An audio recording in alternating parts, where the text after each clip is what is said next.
है। आज तो सोमवती अमावस्या है, नहाए ही होंगे, रोज नहाया करो। भोर में आपको शायद पता हो तुलसी बेलपत्र सब नहाने के बाद ही तोड़े जाते। मैंने तो यहां तक पढ़ लिया है, घर की दो जगह ऐसी हैं जहां झाड़ू स्नान करके ही लगाया जाता है। एक है आपका मंदिर और एक है आपकी रसोई। कहां कोई दिक्कत हो रही है क्या है? आप आए? बंद करनी है? ठीक है, कल हो जाएगी। अब अच्छी लग रही है।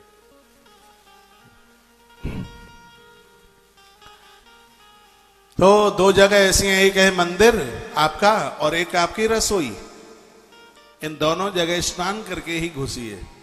सुबह आप जब चूल्हा जलाने को जाते हैं, चाय बनाते हैं, क्या एक 10 मिनट और पहले जग लीजिए। स्नान करके आप रसोई में घुसेंगे तो आपके घर में बरकत होगी, समृद्धि बढ़ेगी।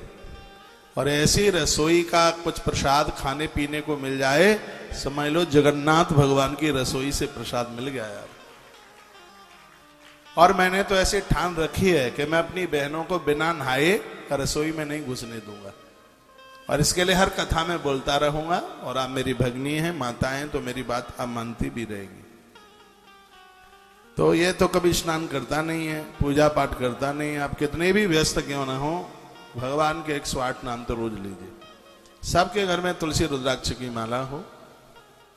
सुबह स्नान करने के बाद अपने थोड़े काम धाम से फ्री होकर के और थोड़ा मंदिर में बैठकर एक जोत जला करके 108 नाम भगवान के रोज ले लीजिए। कोई गुरु नहीं है तो भगवान को गुरु मानकर, शिव को मान करके ओम नमः शिवाय, और नारायण को गुरु मान करके ओम नमो भगवते वासुदेवाय। बिना गुरु के ओम लगाने का अधिकार नहीं है, तो मेरी व्यासपीठ को अपना मान करके फिर ओम लगा करके आप भगवान का नित्य जप कीजिए। बैठ करके जप कर रहे हैं तो हाथ में माला लीजिए, चलते फिरते कर रहे हैं तो माला नहीं।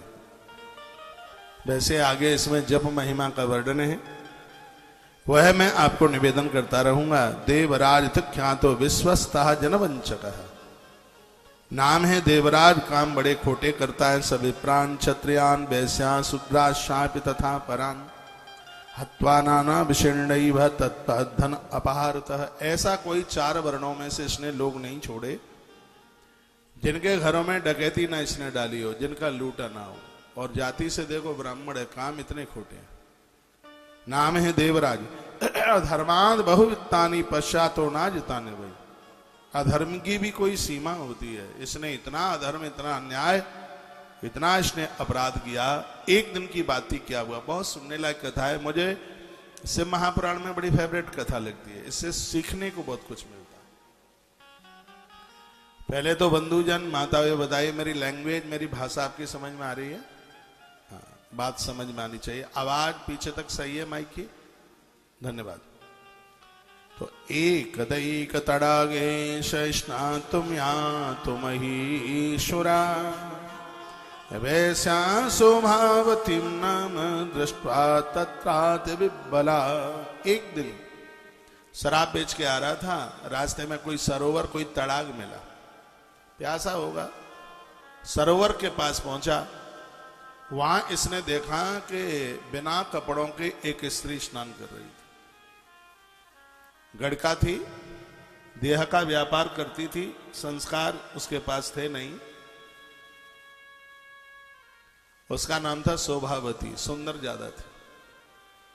हमारे ग्रंथ कहते हैं कि माताएं सार्वजनिक जगह पर स्नान करें या अपने घर बाथरूम में, यदि वस्त्र पहनकर नारी स्नान करती है तो उसके पुण्य बहुत बढ़ते हैं, बहुत ज्यादा बढ़ते हैं। नारी के स्नान की एक महिमा और एक विधि का वर्णन किया गया। नारी वस्त्र पहन कर, जो भी कोई पुरुष नारी को विवस्त्र देखता है, बिना कपड़ों के देखता है, दिन में उसने 10 गायों का भी दान किया होगा तो सगरे पुण्य क्षीण हो जाएंगे उसके। ऐसा हमारे ग्रंथों में लिखा है। तो यह स्त्री बिना कपड़ों के नहा रही थी और लुक लुक करके, छिप छिप करके उसको यह देख रहा था। इंद्रियां भड़कने लगी, अपने आप को नहीं रोक पाया।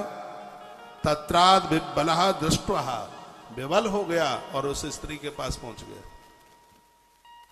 स्ववसम धनिनम विप्राह ज्ञाता इष्टात सुंदरी, उस सुंदरी को देखकर कहने लगा मेरे पास जितना पैसा है धन है वो सब मैं तुम्हें दे